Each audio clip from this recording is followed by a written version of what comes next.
دا تراوی اته دی او کشل دی. نو ما ته افسوس په دې خبره راځي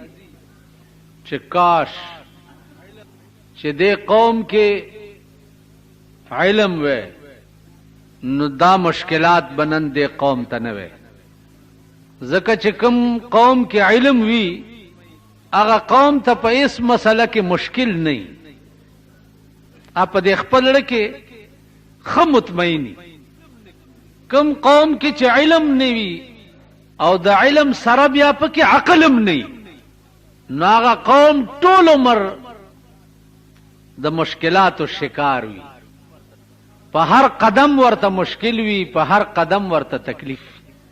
نو عزیزانو مونږ کې دا دواړه نشته، علم هم نشته او عقل هم نشته. د دې وجنه وقتی طور د مولا په بیان یا په وینا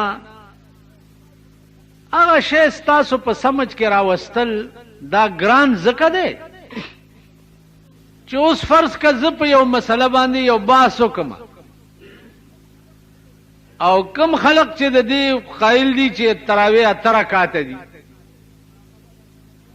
نو هغه به درته لګیا شي خپل دلایل به وایي. نو ته به وایې چې یاره اوس چا پسې لاړ شو، دا مولا دی دا مولا دی دی دا وایي هغه دا وایي، اوس چا پسې لاړ شو. نو دا چا پسې لاړ شو ټکي نه، ښه دا دی چې دا علم سړی په خپله زده کړي. اوس د الله احسان او هغه مهرباني ده، مونږ ته هیچا پسې د تلو ضرورت نشته. زه پوه یم چې تراویح څو رکعاته دي، بنیاد یې څه دی، ختمونه څو کول پکار دي، بنیاد یې څه دی، د جمعې مونځ کیږي او که نه کیږي، بنیاد یې څه دی. زه پوه یم، ما ته هېڅ تکلیف نشته. تکلیف کده دی قوم ته دی چې دی د علم او د دین نه لري، نو د هر قسم مشکلاتو شکار. عزیزانو بنیادی خبره دادا چې په دې مې پوی کوي چې مون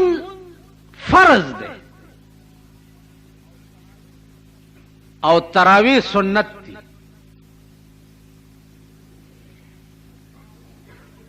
نو تراویح ډېرې ضروری شوې او که مونځ ډېر ضروری دی؟ تاسو وایئ.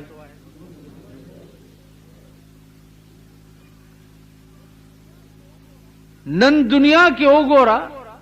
په تراویح کې هر جماعت کې 2000 خلق ولاړي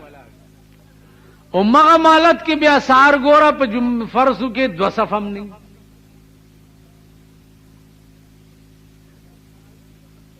نو دا تراویح زمونږ د ملک چې دي دا بحیثیت عبادت نه کوي، دوی داسې یو نخره او یو چرچه ده. په دغه ورځ بډې مو یو ټوپڼی په سر کې او څه چل دی تراویح له روانې مو ښځې له ځان ښیي یا مور لا یا پلار لا که نه تراویح له روانې مونځ به نه کوي، کال ټول کال مونځ نه کوي، په دې ورځو کې هغه هم تراویح ته جومات ته راشي. نو دې وجې نه ما عرض وکړو چې نه علم شته دې قوم کې او نه عقل شته پکې. نو چې کوم قوم کې علم او عقل دواړه نه، نو الله دې د هغې قوم مل شي. او بیا چې کوم خلق په دې قوم کې عقل پیدا کوون کی هغه په خپله بې عقلی، نو خفت را خفت کی کند بیدار، یو د بل د ویښولی شي. عقل خو به ډنډه در کې پیدا کوي. زه وګورم چې ته مانه یو بې عقله پاتې شي چې د ملک ډنډه زما په لاس کې راشي. تا کې عقل راځي که نه راځي؟ دا د غوږونې پیس کې د لس لختې وام تو وګوره چې ته سبا له تا نه عقلمند به بل لوی څوک نه.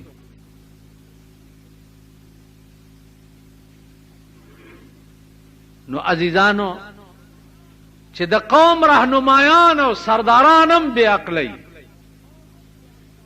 او قوم هم بې عقله او بې علمی، انجام به د هغه ملک سی. زه خو کله خپه شم په دې چې د دې قوم ملاتوب کول دا داسې شی دی لکه یو بزرگ وایي چې انجام محبت معلوم اگر ہوتا نہ دل ہی دیا ہوتا اور نہ پیار کیا ہوتا.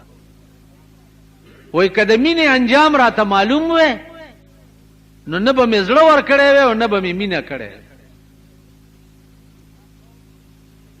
نو دا قوم د دې قابل نه، خاص کر د مازیګر ټیم کې د دې قوم تماشا وکړي. چا چې ځان سره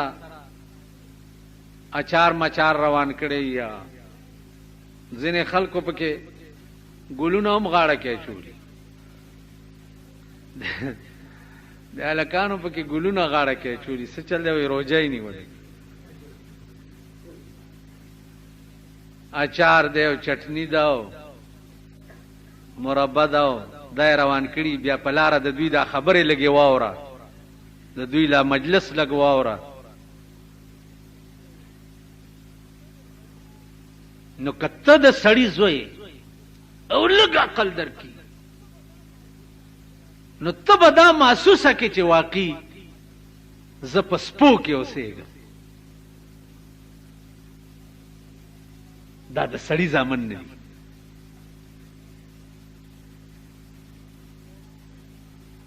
زه په یو نااهله قوم کې اوسېږم. ته په خپله دا محسوسه و چې ته په خپله داسې نو یو سړی په خپله ګډېږي نو به بل ته وایي چې دا ته بد کار کې. تاسو خیال را تمیز نشته. که امی دی او که شیخ دی او که ملا دی بس په لاره رواني ته به دا نه وایي چې دا بني آدم روان، دا انسانان روان. دا به ته نه محسوس کې. ته به دا محسوس کې چې دا چېرته ځناور روان. تاسو ووایئ دا تاسو هم کوئ. د دې ګنډېرو ګوتای خرڅېږي د پلاستیک کڅوړه کې ګنډېری خرڅېږي. نو هغه ګنډېری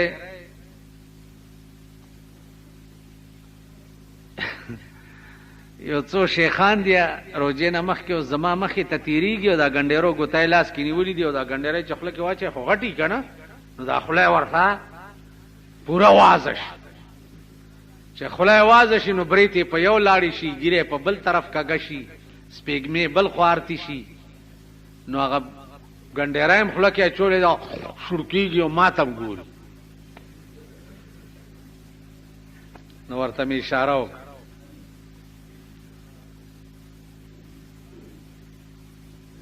مال سواد سے رحمت اللہ علیہ په لاره روانو نو یو هندو یې ولیدو چې هغه د شپې لګیا دی رام رام رام ست وایي ګورو کیے سات نام دا د هغې وظیفې دي. نو سواد صاحب ودرېدو شیخان ورسره وو.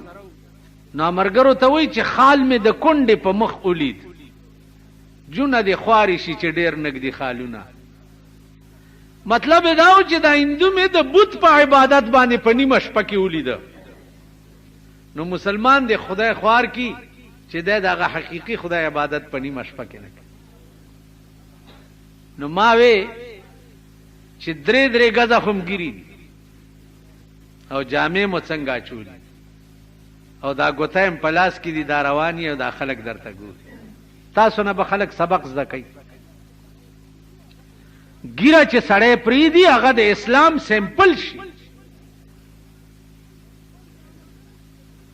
سیمپل دا معنا چې د کومې کارخانه سیمپل خرابي داغه کارخانه مال څوک نه علي دا ٹھیک ده سیمپل چې د کومې کارخانه خرابي داغه کارخانه مال څوک نه علي نو ګیره دې پرې خوا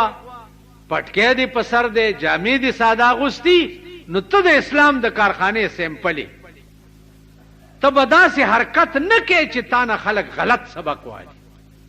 نو چې تاسو ځان سیمپل د اسلام جوړ کړی دی او په لار روانو شوړو شوړو شوړو شوړو سپېږمې دې په یو ځي او خوله دې په بله ځي او ګیره دې په بله ځي نو جوړېږي خو د دې سره چې دې ګیرې نه موسینی سم او یو څو پټاخې م لګاو کما خو بس ځئ نو ډېر په برو بزن کې ووته مال چې را پسې را نشي خو خیر شو دا زمونږ د ملک د خواصو حال د خواص نو چې کوم خلق ځان د قوم راهنمایي ته برابر کی او هغه په خپل کارغی نو اذا كان الغراب دلیل قوم اذا كان الغراب دلیل قوم سيهديهم سبيل الهالكين چې د قوم راهنما کارغوي کارغه د قوم راهنمایي نو د کارغه لار کم طرف ته ده د ګندګۍ طرف ته نو چې کارغه پسې دي تبم د ګندګۍ د ډیران طرف ته رواني کارغه د شاتو طرف ته نه دي نو راهنمایان د قوم دام کارغان کاغه په باب د دین کې وی او که د دنیا کې راشي زمونږ په دور حکومت کې په لندن کې یو ډانس کړی دی د پاکستان جینکو په لندن کې هغه ډانس داسې شوی دی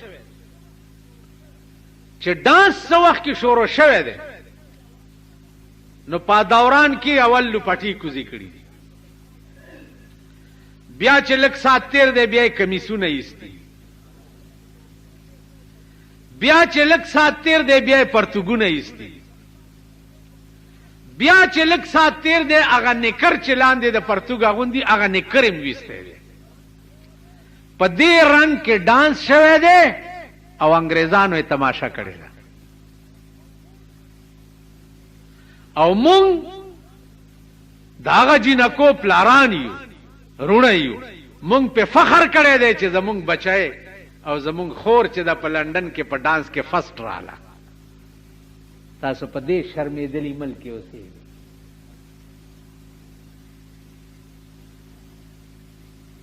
دا ستاسو زمونږ ملک دی روجه شروع ده ته د تراو غم وړې خدای دې خوار که چې خوار شي روجه شروع ده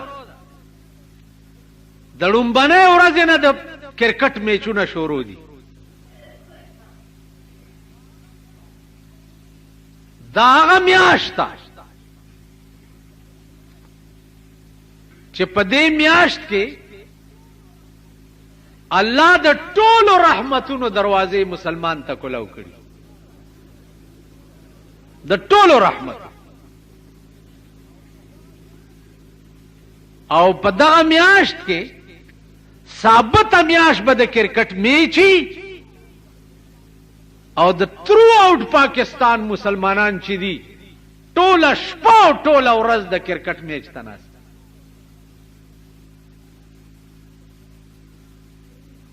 او زه به څه وکړم که زه وایم چې زه نه ګورم د کرکټ میچ ما سره کور کې به ټي وي زه به خپل ماشومانو ته پړی اچوم خپو کې د چیلای بچي دي پوی به هم نه یم پکې تلي به یې هلته به ګوري که داسې نه ده ته خو به ځان بچ کې تب خپل بچی څنګه بچ کې نو ټوله میاشت به دغه غویمه لګېدلي ا د رحمت میاشت په دې د هلکانو پرون نابل ورځ وی ګټله چا وګټله ما ورته چا وګټله پاکستان وګټله چا نه وګټله وی سریلنکا سریلنکا دی ها ها آسټریلیا تیم ګورې جو آسټریلیا نه وی وګټلو نو د هلکان خوشحال ما ورته چې د آسټریلیا نه کرکټ میچ ګټل ډیر ضروری دی که خدایم هلاک کا کشمیر ګټل ډیر ضروری دی ها وای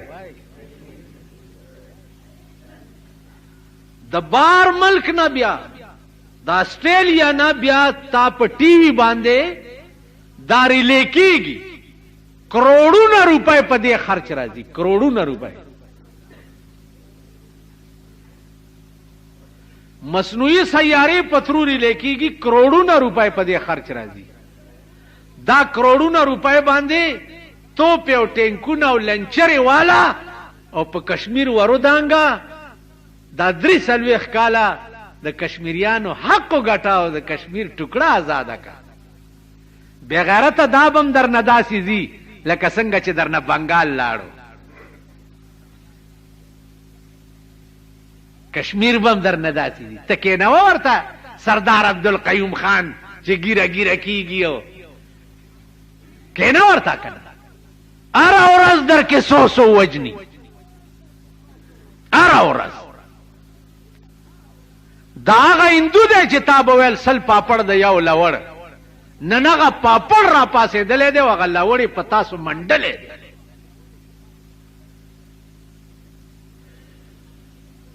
ته چې د آسټریلیا نه په میچ ګټلو خوشحالېږي بېغیرت قومه د مسلمان د ښځو د لوڼو د بچو آبرو ګټه په کشمیر کې چې هغه نن هم د هندوانو لاندې پرتې دي تاسو له شرم نه در نن ستا د مسلمان لوڼه سیکانو سره پرتې دي او هغې نه بچي راوړي لګیا دي ته چې لویه توره کې دلته نو یو می کشمیر مناوو اړتالو کوي اړتالو زمونږ دا خریلی چې دی دم اعلان وکوي اړتالو کوي خریلی پیژنئ نه اړتالو کور دی وران د دې داسې مثال دی لکه سړی په ښځه را باندې دی وهي او هغه وایي چې های های های هغه ویر کوي او دا یې وهي لګیایي مونږ هغه ښځې هندو را باندې راایښي دي او مونږ وایو چې های های های های های دا هغه بې غیرت نن ستا په ملک افطار پارټیانې کېږي هغه خلق افطار پارټي کوي چې څوک روزي نیسي نه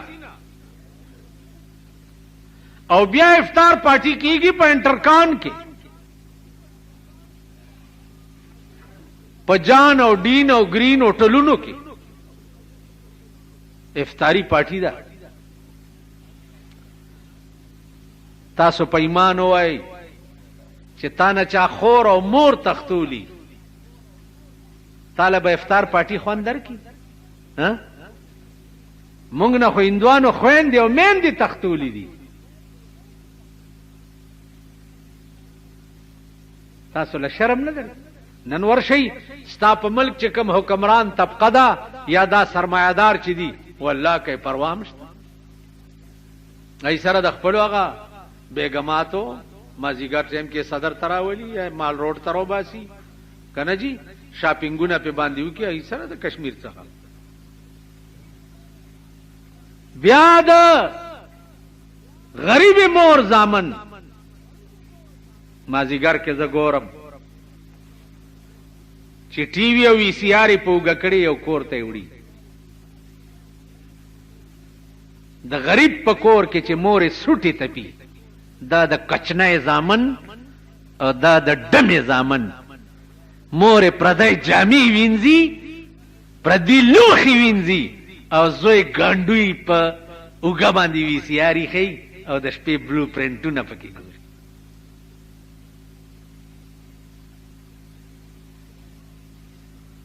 نو قوم در تدا عالم جوړ کړي دي په هر بازار کې دا عالم جوړ کړي. حکومت درته سینماګانې جوړې کړې دي. سینما ولی حکومت نه بندي ځکه چې ټیکس تیالي او بیا د مغه خلکو دي چې د چا حکومت ته تت کولش. یو بربند فوټو لګېدل دکاندار نه مې تاسو کوم دا د کم دلې ما دله د سینما دی ول دا د داسې دله د سینما دی چې تم ورته ټت نشي کولی ماته.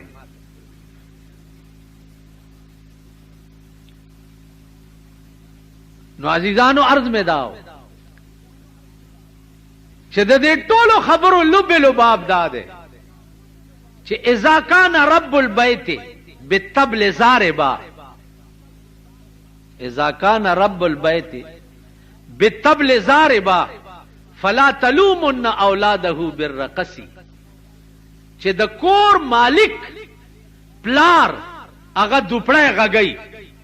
نو که زوی یا لوري ورته ګډیږي نو زوی لور به ته ملامت کی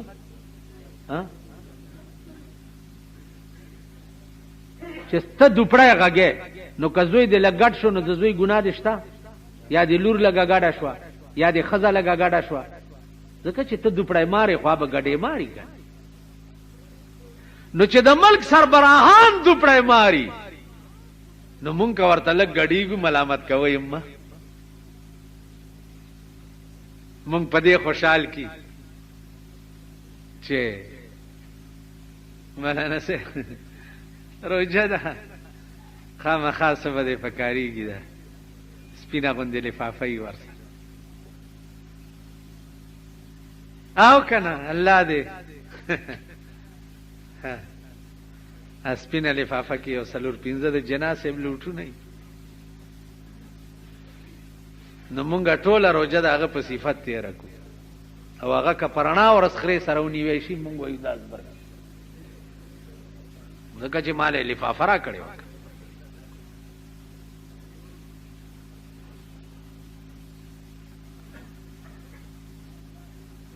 عزیزانو بیا دوی څه کوي مونږ ته سترګو کې خاورې اچولو دپاره مونږ ونیسئ دا سبزی وا ټیپر یې ګران کړي ونیسئ پولیس والا هم رامنډېدم دفتر ته مال مبرړېږه د اوښ په شان څوک نیسي وایي چې دا باټینګن ګران مال دا باټینګن ګران د کم ځای نه راغلي د شي بنیاد معلوموئ سرونم د چرګانو ټټوشه بنیاد معلوموه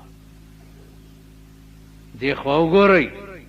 اوبه د چت نه راساسي او زه لیو ځمکې له ورکوم نو دا اوبه بندېږي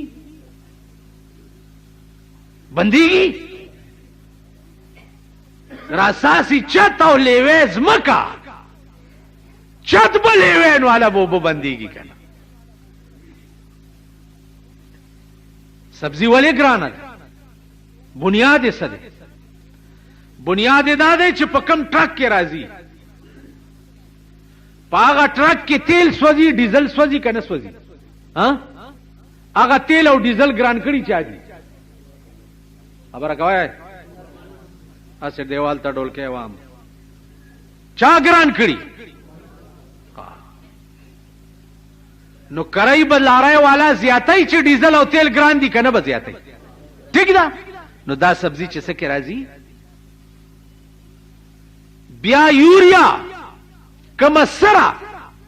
چې ورکړی کېږي په هغې باندې د ګورمنټ ټیکس دومره وګوره چې بوره د 100 نه 100 روپو ته ختلې ده ټیک شو بیا راشي هغه سبزي منډۍ ته په سبزي منډۍ کې په لاره ورته ستا نور پړانګان ناستي د کمیټۍ چونګي ټیکس چونګې یو چونګې د کمیټۍ په 2 او 3 کروڑه روپۍ لیلام شوی نو 3 کروڑ روپۍ چې کم چونګی لیلام وی پاغه چونګو چې لارې تیریږي اغینه به د سرکار ټیکس مالی د ټیکادار بمتیالی او هغه چونګی مارر او اسپیټر صاحب خپل رو جماعت امتیالی نو چې هغه د سبزی لارې منډۍ ترارسی نو 2000 روپۍ خو په د سرکار ادا شي بیا راشي د منډۍ پړانګانو ته تاسو ورشي د فروټو د منډۍ پړانګانو ګورئ داسې ساربدي چې لاس په خوي داغیا جیدادونه وګورئ داغیا دولت وګورئ په دغه سبزی منډۍ بیا د فروټو منډۍ ته ورشي داغي دا حال چې د سوات نه مالټې روچتی کی او تر پیښور راځي 2000 روپۍ په تا کمیټه او چونګیانو اغست بیا راشي د فروټو منډۍ ته بیا ورته دلته یو بل تار پیټونه استه مشر چې دی هغه داسې دی لکه د تارکولو پیپی ته دی چې واسکټ وراغوست هغه د فروټو کریټونه بیا د شپې په بنگلو تقسیم شي بنگلې پیژنې خاورې پیژنې بنگلې تاسو بنگلو ته څوک نږدې پرې بنگلې خدا غا چا دي چې تاسو بنگلو ته رسولي دي ورنږدې خوشا او بیا چې داسې خړم نه ببر صوبر ټول ګیره ګیره چې ورشه نو خدای دې رحم وکړي چې 500 بټا پولیسو والی په دې بنگلو بیا کریټونه تقسیمي دا اورېدو خبرې نه کوم مارشه په خپل لیدلې نو بیا وې یو لوی بلا سره ناس ټلیفون ورته السلام علیکم حاجی صاحب جو اسوکو نو نامه خو نه غسته ځکه چې سړی ز پیژنم فروټ منډي وای ما ته وی چې دا ما یو دوستو سره کریټونه وروړي مال دوست نو پلانې ول مال پلانې سار لسخه مالټي په قوم خرسي سار ماخام تعالی یو خې مالټو کریټ درولېږي سار له 4 سکه نه مجسټریټ نږدې ورتلې شي او نه پولیس نږدې ورتلې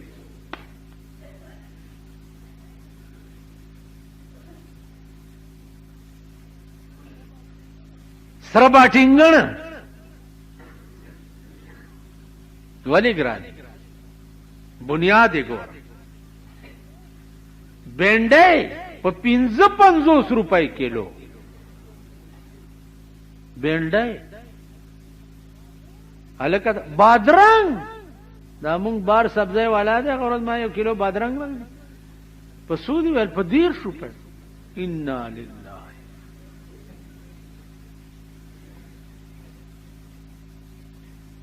دا چا کړی دا د الله قهر دی په دې ملک او په دې قوم او بیا زور غریب لول راغله دی زکه چې د دې ملک فیصله د تقدیر غریبان کوي نو زور خدایم دوی نه وباسي مالدار ته خبر کپ 1500 روپۍ کیلو بنډای شي بنگلو والے خړې شي کني شي تم ته پلار نشي کپ 15000 روپۍ یو ټماټر شي مالدار خړې شي کني شي ته زچرته دنیا منیا استعمالوا یا چرتا دغه دانی دانی سیدا سرو باټینګونو په ځای استعمالي دا سه وړي وړي وګدي دانی انار دانه استعمالوي باټینګن نشي نور بدزان تماشه کوي نو ګناه د چا ده او سزا چاله ورکړي کی ګناه د سرکار ده دا لرګې ده ما په 10 روپۍ اغسته ده نو زما دا حق دی چې په 12 خرڅ کم کنه دا زما حق نه دی چې زه دکان مې نیولې کرای ورکوم ټول ورځ ورته ناستم نو دا په 12 خرڅوم کنه او تراشي او ما چالان کی چې دا په 12 ولی خرڅه نو تا مال په لاس را کړې ولې دی چې زه په 12 خرڅ نه کما سره باټینګن کا دکاندار په 14 روپے کیلو خرڅای ناغه ته په 12 پریوتیم دي کړه او چاچانه ورته پریوتی دی هغه له نږدې نشي ورته نو کمل کی چې د انصاف دا حالي او د ظلم پکې دا یا بس کی اوس قصابانو هړتال کړي ډېرې ښه کړي خیزه کړي چې دام پوره دي والله چې مردار اس پیم خرڅي یو قصاب دې شل کاله وشو چې زاغله لاس نه ورکو په مخ راشي ستړي مشي کوي چې خدای ته ګوره لري مانه ده مردار اس په مون خرڅه کړي په خدای قسم چې دې قوم د سپو غوښې د ګډانو په نر خرڅ کړي دیک بیا انګريزانو آرډر وکړو چې د ګډانو د اندام مخصوصه او د خپو دا نو کې دا به ترغیز وړاندې چې تر څو غوښه خلاصه شوي نه ځکه چې حلال کړي سپي بیا د نری غوښې په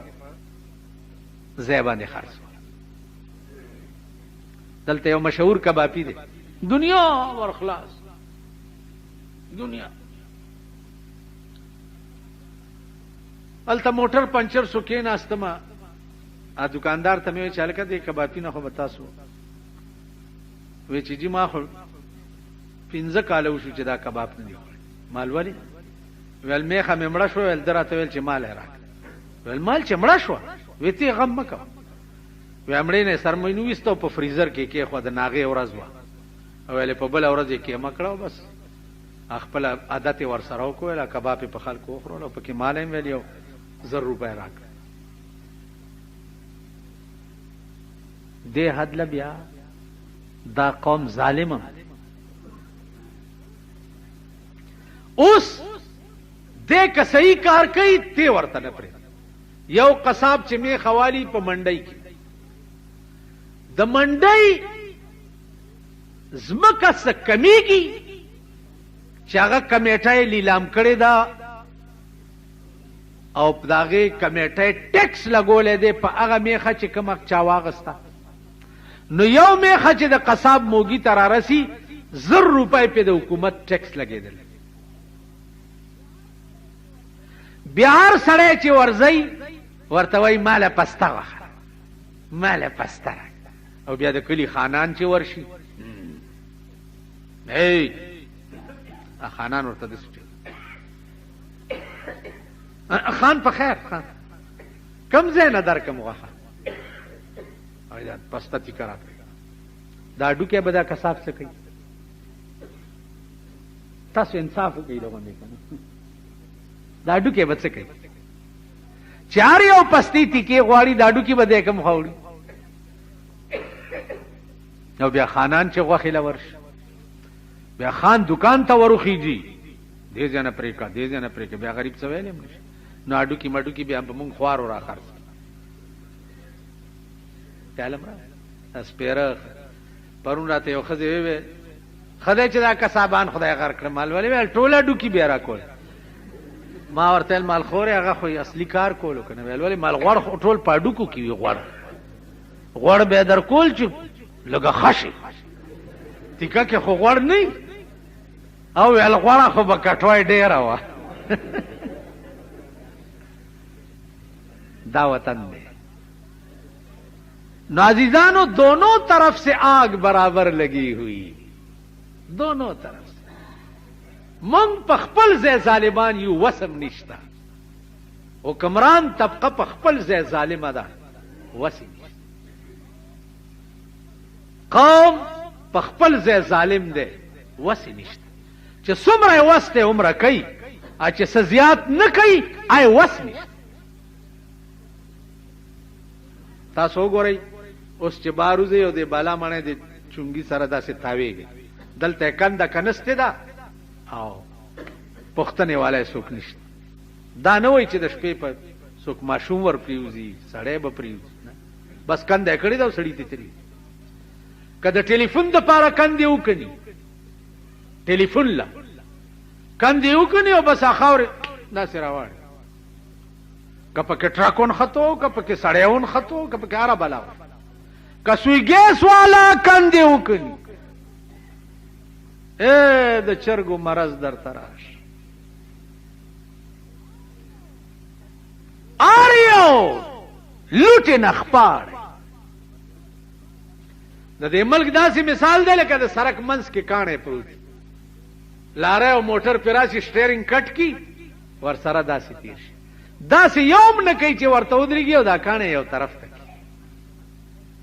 چې څوک پیتینده کو نه وي داسې څوک کوي تاسو کوي په ایمان وې ازبرګانو صاحبانو شیخ سنت پرې کوستا کال او برتا کال والی پلار جزې کانه پروت نو اے پته داسې نه کوي چې یو طرف ته نو هر طرف نه ملک د خدای قهر رانی ولې هر طرف نو بنیاد تراشي معاملہ ټوله د خدای ده ټوله اور چا سره چې سکیږي داغه د زړه متعلق کی زمونږ زړونه خدای ته معلوم دي چې تعالی مې وس نه در کړی دی کمه وس در کو شیخ سادی څه خبر وای گربه مسکین اگر پرداشته گربه مسکین اگر پرداشته تخم گنجشک از هوا برداشته وای کدی پیشو غریب چرتا وزر لرلی غریب پیشو پیجره یو خو خسر با پیشو یو ماندګای غوندي پیشوي غریب عجزه غوندي اس چناسته د سړی په رحم راشي شیخ سادی وای کدی غریب او د مانده پیشو چرتا وزر لرلی وزر دی ورته ولګو په هوا کې به د مارغانو بیړه تبا کی کنه یو مارغه به بچ پاتې شي یو مارغ نو مونږه غریبي پیشوګانی دا چې لک خيو وزر نشته وزر در تلګوم تاسو بیا د ځان تماشا وکړئ ما تاسو کې ولید چې غریبان وای د روټای درکم نه لګېدو خزم سپینې بورکې په سرولې اوس چې پروټای ماړه شوي پیسې در سره رااله خزم بربند کړې هم کړه کنه خزو نمبر کې کوزي کړې ها لوندم ته جوړ کړې فلار رواني تبتی یو طرف تکي ابل اورد د کور راوتم یو را باندې رااله شراله زرت یو طرف ته شو بیړه دې غرکش سم یو کټای و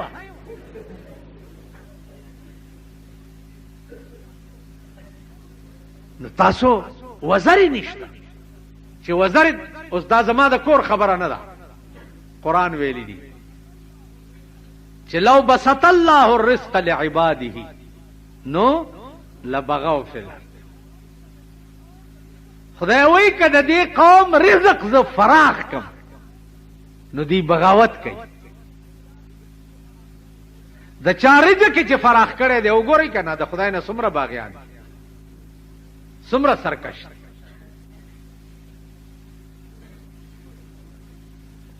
نو د دې وجنا عزیزانو خدای ته رجوع شي خدای ته رجوع شي یواز روزانه ټول کال د خدای سره تعلق تړي او تعلق پیدا کوي چې دنیا او آخرت هم دواړه خشي کینی تباہ بشي غرق بشي چغه مو ہے چې حکومت ته پلانې دی حکومت ته خدای په هغه خر سیلاب یوړي کی چې نو مو نشانه پاتې نشي ما په درې سلوي ښکاله کې د سړی د زوی حکومت لیدل نه دینو دی حکومت نه وڅګیلا کو مونږ خو نه لید چې چرتا یو خزاوه 50 مړونه کړی خزو ورتل دا سکه بیختی ویل کور وران شه چې کم یا وکما جوړ مې ور سره را نشي. ویل څه چلی پې وی خو یا یې غوږ نه یا یې پوزه نه یا یې سترګه نه یا یې لاس نه یا یې خپه نه څه بونډې سونډې نو په مونږ هغه چل دی. مونږ هغه ښځې 50 مړو 43 مړونه مو کړه. وار یو چې راشي بونډې صاحب ته طلاق الو بیا یو سره مم جوړ راغی چې د یوې روجې اجر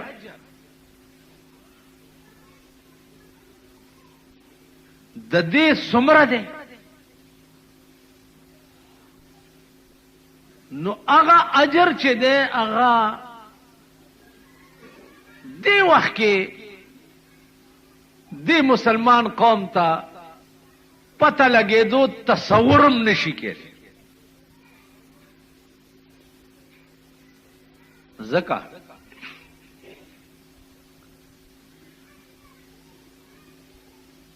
چې د دې لوی اجر چې دی هغه د معشوقې په لاس به د روجې ثواب روجهدار لور کړی کېږي. اوس د معشوقې د لاس د ورکړې خوند چې دی هغه خو د عاشق نه پوښتنه کوه نو موږ نه څه تپوس که نه چې موږ اوس موږ نه عاشقان یو نه معشوقې شته. دا خو عاشق صادق نه تپوس کوه چې د معشوقې په لاس عاشق ته کوم شی ورکړی شي داغه خوند څومره ای او داغه مزه څومره.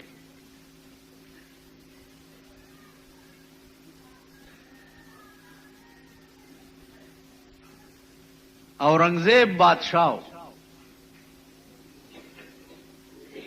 داغه وزیر اعظم لیچی ورته وی او میوه د لیچی. نو بادشاہ لیچی خوړه او دا وزیر اعظم راغی نو د بادشاہ د لیچی او 100 دانې راواغسته او په خپل لاس وزیر اعظم ته ورکړ. چې ورځ 13 شوه نو سباله ټول سلطنت ته وزیر اعظم خیرات وکړو ټوله بادشاہي ته وی چې راځئ نن ټوله بادشاہي د وزیر اعظم خیرات ته خورئ. چاته تپوس وکړو چې صاحب زوی دې شوی دی څه چل شوی دی؟ هغه وی تپوس یې مه کوه دومره لوی کار شوی دی چې زه حل نشم دی. څه شوي دي؟ وی په ما دا مهرباني خدای کړې ده چې بادشاہ په خپل لاس ما ته د لیچي دانې راکړې. نو کجا زاو کجا د بادشاہ لاس. نو د بادشاہ د لاس پالی چې دانو باندې د خدای دومره شکریا ادا کوم چې د ټوله رعیت ته روټای کو. اندازه کوي بادشاہ انسان دی او وزیر اعظم هم انسان دی. مثال دا سه دی لکه زمونږه غلام اسحاق خان صدر دی او دا بل خریال وزیر اعظم دی. صدر صاحب د لیچی دانی وزیر اعظم صاحب ته په خپل لاس ورکی او نواز شریف ټوله بادشاہي ته روټایو کی چاله کجا زاو کجا د غلام اسحاق خان لاس داسې چل شو. نو عزیزانو د اورنګزیب په لاس خو وزیر اعظم ټولی دنیا ته روټای کوي او جناب رسول الله صلی الله علیه وسلم فرمایي دا حدیث قدسی دی. فرمایي چې الله ما ته وویل چې الصوم لی وانا اجزی به. اے حبیبا روجه زما ده دا روجه دا زما ده وانا اجزی به او دروجه جزا به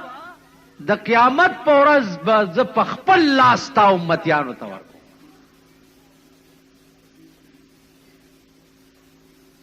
نو چې خدای څنګه دی نو داسې به لاس مینو ګرځي ورپسې لټوي نو تاسو خیال را آیو ګډباو ګډې سرولې د موسی علیہ السلام زمانہ وا اورېدلی یو چې داسې یو خدای شته چې دا ټوله دنیا یې جوړه کړې ده او څه ډېر زیات ښایسته هم دی نو ګرځېدو اوس ګډې چیلې په ځای پرېښي دي چې یا الله ته به چرته چې لږ خو دې غاړې باسي یا الله ته به چرته چې لږ دې ښکل کړم یا الله ته به چرته زما د دې ګډو ډېر ښه پای دي چې لږ در باندې اوس کو یا الله ته به چرته ستړی شوی به ډېر چې لږ دې چاپي کړم شپون دی کمقل غوندې دی موسی علیہ السلام پر راپیښ شو ورته چوت کافره دا سوی تو خو هر لفظ کې چې دی الله محتاج ثابته او الله د احتیاج نه منزه او مبرا دی په دې خو ته کافر شوې وی چې کافر شوم ویلې وی چې زما خو شپېته کاله وشو چې زه دغه وظیفه کوم موسی علیہ السلام ورته وی چې شپېته کاله وشو چې بیختې وته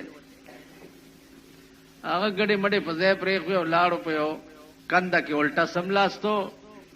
ویل خدای نو زه څه خبر یم چې ته څنګه خدای او څنګه یادول غواړې ما ته خو الله که پته شته او مال چې په بني آدمو کې به یو ښایسته غوندې بني آدمي دا به خدای نو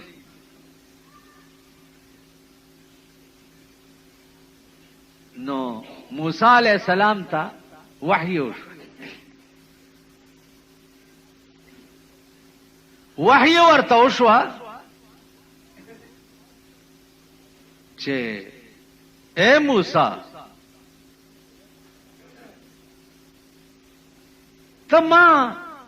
دې دپاره دنیا ته لېږلې چې ما نه یاران جدا کا ما دې له لېږلې او که ته ما دې له لېږلې چې ما سره خلقو یارانه پیدا کا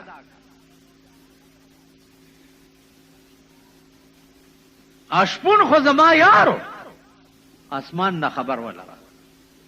اوس اندازه کوي د شپون په ظاهر الفاظ د کفر دي خو چې زړه د کفر نه دی نو فایده په څه مرتب کی زمونږ ظاهر الفاظ د بزرګۍ وي لبادم د بزرګۍ په ځان اچولی او په تیرا دل تو ہے صنم آشنا تیرا دل تو ہے صنم آشنا تجھے کیا ملے گا نماز میں او چې زړه دی بتخانه‌ای او ولار په مانځه باندې نو دی مونږ کې بتا ته څه ملاويږي ها جی نه مونږ کې نه ولار خدای نه دې بني آدم جوړ کو خو چې انت اندرونی لینک صفا ده نو پاس نه خبر راځي چې او موسی ا سړی زما یار دی ورشا غزه پیجندلې سمنه ما راضی کا او زما د لیدو او زما سره د دوستۍ چل ورته وکړه تاسو خیال را نو عزیزانو عرض میں دا کولو چې معاملہ ټوله دړه ده ټوله معاملہ د ګیره نه ده معاملہ د حج نه ده معاملہ د پټکی نه ده معاملہ د چوغې نه ده او د جوبې نه ده او د خلوت دا ټول فراډ او دوکه ده تاسو خیالو کوي بعضې صاحبانو داسې پټېدار پټکی وایي داسې درې قسمه یې کت کړي لیدلیم دي داسې پټېدار غوندې دغې په دې دې راوستي او په دې دې او دا شی دلي داسې دغه کړي او بیا داسې لپاټه هم کړي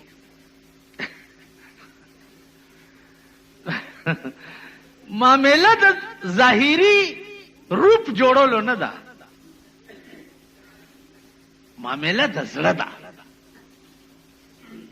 ان الله لا ينظر الى صوركم الله ستاسو شکلونو ته نه ګوري چې چا د ټاټ پاټ کې شکل جوړ کړي نه.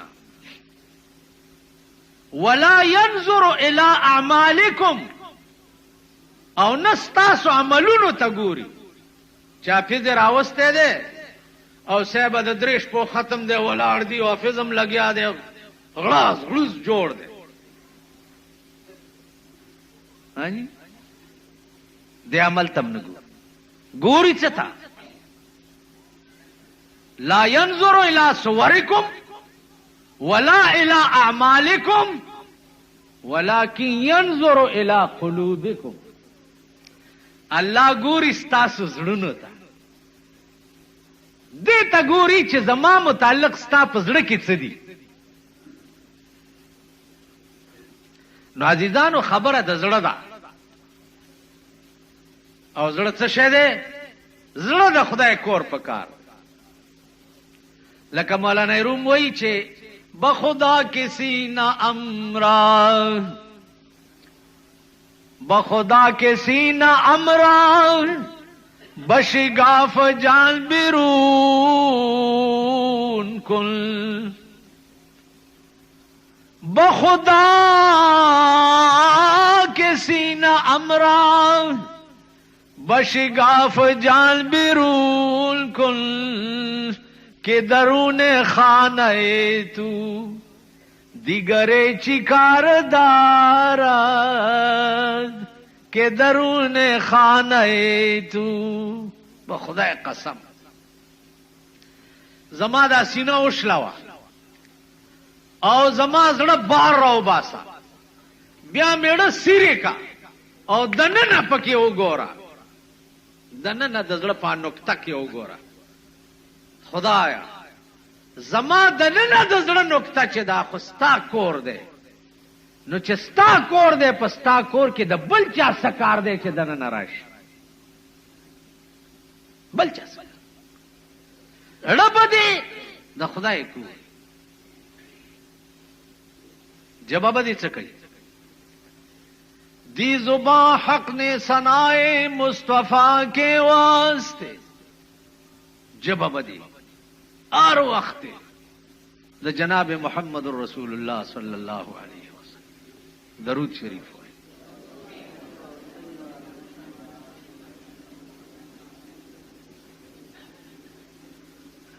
اور دل دیا حب حبیب کبریا کے واسطے زړه دیم د حبیب کبریا د پاره ته خو به سجده هم کوي تندے به لگے پزمکا. سجدہ کرنا ہو تو یوں کر سر خدا کے واسطے اور دل مصطفیٰ کے واسطے. سجدہ چی ہو کی نو تندے دا اللہ نہ سوا بل چاہتا لگول کفر دے تندے با دے خدای تا لگولی خزر با دے جناب محمد رسول اللہ.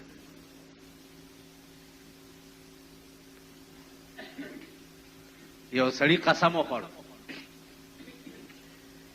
چې کما هغه درود نه وي چې کم درود خدای ته ډېر محبوبي نو په ما دې ښځه په درې کاڼي طلاق او سریان شو چې درودونه خو ډېر دي اوس کم درود داسې دی چې خدای ته ډېر محبوبي. راغلو امام ابو حنیفه رحمت الله علیه ته د غوغر نوم داسې قسم مې خوړلی دی اوس ښځه مې طلاقي هغې وې دا مونځ کې چې کوم درود دی د دغې نه اوچت درود اړو بل شته نه دا ووایه نو بس ښځه به د طلاق نه بچ شي. اللهم صل علی محمد وعلى آل محمد كما صليت على ابراهيم وعلى آل ابراهيم انك حميد مجيد. ٹھیک شو نو سر بدی خدای ته او زړه بدی جناب محمد رسول الله. نو عزیزانو خبره دړه ده خبره د ظاهری بیروپیت نه ده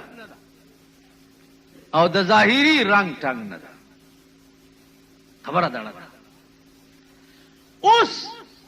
دروجی مقام ولی دومره اوچت ته په ټولو عبادتو کې حج نه اوچت ته منځ نه اوچت ته زکات نه اوچت ته نو دروجی مقام اوچت ولی دی زکا چې حج کې ریاکاری راتلی شي ٹھیک شو کې دې شي تا حج دې د پاره کړی چې خلک راته څه شي وای لا چې دوه حج چا کړی وای الحاج کنه الحاج پلان خان او چې لا عمره ور سره کړی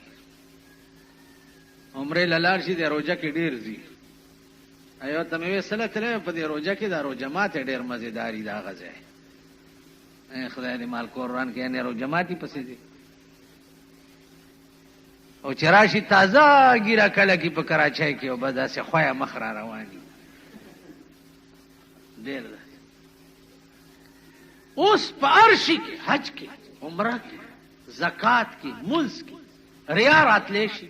منځ دې د پاره کې چې یاره خلق داو نه وي چې دا بلماز دی